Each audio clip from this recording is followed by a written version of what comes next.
As they're playing in there, try to get a good look at their teeth. The teeth are kind of fun right now because we have some adult teeth and some baby teeth still. So they're very disproportionate looking if the cubs open their mouths. You see like their adult teeth coming in front and center, but then they'll have a few canines that are still just tiny little baby canines. It looks very ridiculous and silly. They won't have their full set of adult teeth until somewhere between 13 and 15 months. Now these guys get fed twice a day here at the zoo. We use their AM diet to do training with them. Now all of the training that we do serves some sort of husbandry purpose. So it's not like the circus. We don't teach them to stand up and roar and turn in a circle or do things that look cool. Mostly we focus on behaviors that help us to take better care of them. So we train them to open their mouths so we can check their teeth and make sure everything is healthy and looking good. They'll present their paws on the mesh for us. So sometimes in the winter months they can get cracks on their paw pads, kind of like your pets at home. So if we can see those paw pads during the winter months, if they present them to us, if we are starting to get cracks, we can put ointment on there. We can keep them in for a few days, let them heal up. It's much easier to find out early on that something's happening and try to work preventatively to fix it before, you got a big problem. So it's nice that they show us their paws. Now John is actually trained to do a hip injection behavior too, which is so cool. So just like your pets at home that have to get their yearly vaccines, these guys also have to get a yearly set of vaccines, and it's 2 shots. Nobody likes getting shots. Shots are not fun for anybody. So what we do with these guys is we actually turn it into a trained behavior. So we show him the needles right away. He knows it's like, oh boy, that's no fun. I don't like that part of it. But then we also show him the guinea pig, which is the reward.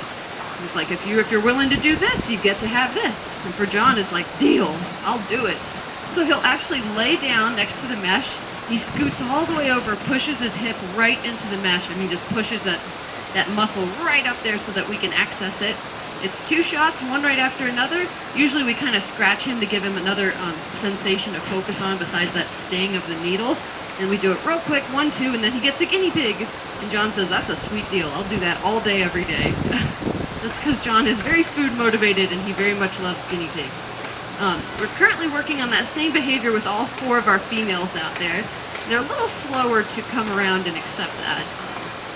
Partially because they're not as food motivated as John. It's much easier for them to walk away from food. If we say, okay, you gotta work a little bit for your food and go out of your comfort zone just a little, a lot of times the girls will go, no thank you. We don't do that. And the girls have figured out too that if you don't want to train for your meal right now, we're not going to withhold food from them. It doesn't mean that they don't get to eat for the day. It just means they don't get to eat until later in the PM. And for the girls, usually they're fine with that because working for our food is just far too difficult. The PM diet, the bulk of that diet that they get is just for coming inside at night. So these guys fortunately love their exhibit. They love being out here, especially this time of the year when the weather is so nice. They get to see the giraffes. They get to look across the savannah and watch the hoofstock and the ostrich. And they get to stare at us, too, through the glass. So they really do love this exhibit, and they love being out here. So sometimes convincing them to come in at night, that can be a little bit tricky. It's gotten harder and harder lately, too. Imani, we just put her on birth control about 2 months ago, because we're not ready to have any more cubs at this time. But the hormones in the birth control are making her just a completely different cat to deal with. She's very stubborn, very obstinate. She's moody, she's getting grouchy at John, she's hungry all the time.